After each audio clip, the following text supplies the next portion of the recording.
Hello, welcome to my YouTube channel. ഇന്ന് നമ്മൾ ഉണ്ടാക്കുന്നത് ഒരു പാലട പായസമാണ്. അപ്പോൾ പെട്ടെന്ന് പായസമൊക്കെ കുടിക്കാൻ പൂതിയാവുന്ന സമയത്ത് നമുക്ക് അടുത്തുള്ള സൂപ്പർ മാർക്കറ്റിൽ നിന്നോ മാളിൽ നിന്നൊക്കെ മേടിക്കാൻ പറ്റിയിട്ടുള്ളൊരു ഇതാണ് പാലട പായസത്തിൻ്റെ മിക്സ്. അപ്പോൾ ഇതാവുമ്പോൾ നമുക്ക് പെട്ടെന്ന് തന്നെ പായസം ഉണ്ടാക്കിയെടുക്കാം. അതെങ്ങനെയാണ് ഉണ്ടാക്കേണ്ടത്, അതിലേക്ക് എന്തൊക്കെ ആഡ് ചെയ്യണം എന്നുള്ള കാര്യങ്ങളൊക്കെ അതിൽ വ്യക്തമായിട്ട് തന്നെ ആ ബോക്സിൻ്റെ ബാക്ക് സൈഡിൽ പറയുന്നുണ്ട് കേട്ടോ. മലയാളത്തിൽ ഇംഗ്ലീഷിലൊക്കെ പറയുന്നുണ്ട്. അപ്പോൾ നമ്മൾ അതൊക്കെ വായിച്ചു നോക്കിയിട്ടാണ് ഉണ്ടാക്കുന്നത്.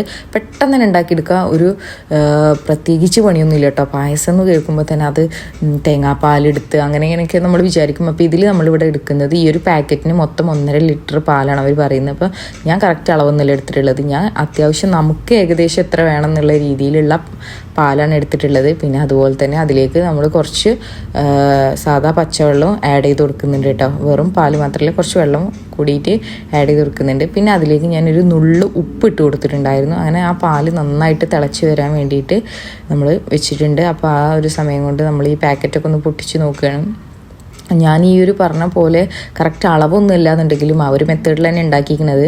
അപ്പോൾ ഇതാണ് കേട്ടോ ആ ഒരു മിക്സ്. ഇതിൽ നമുക്ക് പഞ്ചസാര ഉണ്ട്, പിന്നെ ആ ഒരു പാലട ഉണ്ട്, പിന്നെ അതേപോലെ തന്നെ അണ്ടിപ്പരിപ്പ് മുന്തിരിയൊക്കെ അതിലുണ്ട്. പക്ഷേ അണ്ടിപ്പരിപ്പ് മുന്തിരിയൊക്കെ ഒന്ന് വറുത്ത പോലത്തെ ആവണം എന്നുണ്ടെങ്കിൽ അത് ആകുമ്പോൾ കുറച്ചും കൂടി നെയ്യിലിട്ട് വറുത്താലും ഒന്നും കൂടി ടേസ്റ്റ് ഇല്ല. അപ്പോൾ ഞാനിവിടെ മുന്തിരി ഇല്ലാത്ത കാരണം തന്നെ അണ്ടിപ്പരിപ്പ് നെയ്യിലിട്ടിട്ടൊന്ന് വറുത്തിട്ട് ലാസ്റ്റ് ആഡ് ചെയ്ത് കൊടുക്കുന്നുണ്ട്. അപ്പോൾ പാല് നന്നായിട്ട് തിളച്ച് വരുമ്പോൾ ഒരു നുള്ളുപ്പ് ഇട്ട് കൊടുക്കുക, ആ മധുരത്തിനൊന്ന് ബാലൻസ് ചെയ്യാൻ വേണ്ടിയിട്ട്. അങ്ങനെ പാല് നന്നായിട്ട് തിളച്ച് വരുന്നുണ്ട്. എപ്പോഴും ഈ ഒരു പായസത്തിൻ്റെ ഉണ്ടാക്കുമ്പോൾ നമ്മൾ ശ്രദ്ധിക്കേണ്ടത് എപ്പോഴും അതിങ്ങനെ ഇളക്കിക്കൊണ്ടിരിക്കണം. കാരണം എന്താ വെച്ചാൽ ആ ഒരു പാലിലുള്ള പാട മുകളിൽ ഇങ്ങനെ വന്ന് കെട്ടാതിരിക്കാൻ വേണ്ടിയിട്ടാണ് കേട്ടോ നമ്മളങ്ങനെ എപ്പോഴും ഇളക്കി കൊടുക്കുന്നത്. അങ്ങനെ പാല് നന്നായി തിളച്ച് വന്ന സമയത്ത് നമ്മൾ ആ ഒരു മിക്സ് അതിലേക്ക് ആഡ് ചെയ്ത് കൊടുത്തിട്ട് നന്നായിട്ട് ഇളക്കി കൊടുക്കുന്നുണ്ട്. ഏകദേശം ഒരു അരമണിക്കൂറാണ് അവർ ആ ഒരു പാക്കറ്റിൻ്റെ മുകളിൽ പറയുന്നത്. അപ്പോൾ ഏകദേശം ഒരു അരമണിക്കൂർ നമ്മളിങ്ങനെ ഇളക്കിയിട്ട് കൊടുത്ത് കഴിഞ്ഞാൽ ആ ഒരു പാലട നന്നായിട്ട് വെന്ത് കിട്ടും. ഓക്കെ, അപ്പോൾ അങ്ങനെ നന്നായിട്ട് വെന്തിട്ട് അതൊരു കുറുകിയ പരുവത്തിലേക്ക് വരും.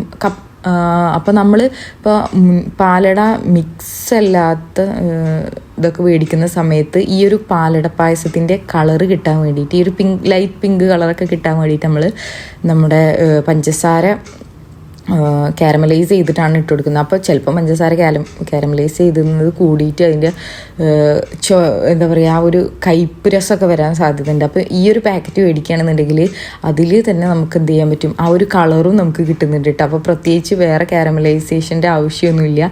അപ്പോൾ നമ്മളിവിടെ ആ അണ്ടിപ്പരിപ്പൊക്കെ അതാ ഒന്ന് നെയ്യിലിട്ടിട്ട് വഴറ്റിയിട്ട് ഒന്ന് ഡാർക്ക് ബ്രൗൺ കളർ ആക്കിയിട്ട് നമ്മൾ ഇതിലേക്ക് ഇട്ട് കൊടുക്കുന്നുണ്ട്. അപ്പോൾ പായസം റെഡിയായി. വേറെ ഒരു പണിയിൽ എത്ര ഉള്ളൂ. പെട്ടെന്ന് പായസം കുടിക്കുമ്പോൾ ആഗ്രഹം തോന്നുകയാണെങ്കിൽ ഇങ്ങനെ ഒന്ന് ഉണ്ടാക്കി നോക്കേട്ടാ. അപ്പോൾ ഇങ്ങനെ ഉണ്ടാക്കുന്ന സമയത്തും നമുക്ക് ആ ഒരു ഒറിജിനൽ എന്താ പറയുക പാലട പായസത്തിൻ്റെ ഒത്തൻറ്റിക് ടേസ്റ്റ് കിട്ടുന്നുണ്ട്.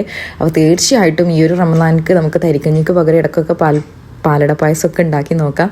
അപ്പോൾ എന്തായാലും നമ്മുടെ വീഡിയോ ഇഷ്ടപ്പെട്ടാൽ ലൈക്ക് ചെയ്യുക, ഷെയർ ചെയ്യുക, സബ്സ്ക്രൈബ് ചെയ്യുക. പുതിയൊരു വീഡിയോ ആയിട്ട് വീണ്ടും കാണാം. അപ്പോൾ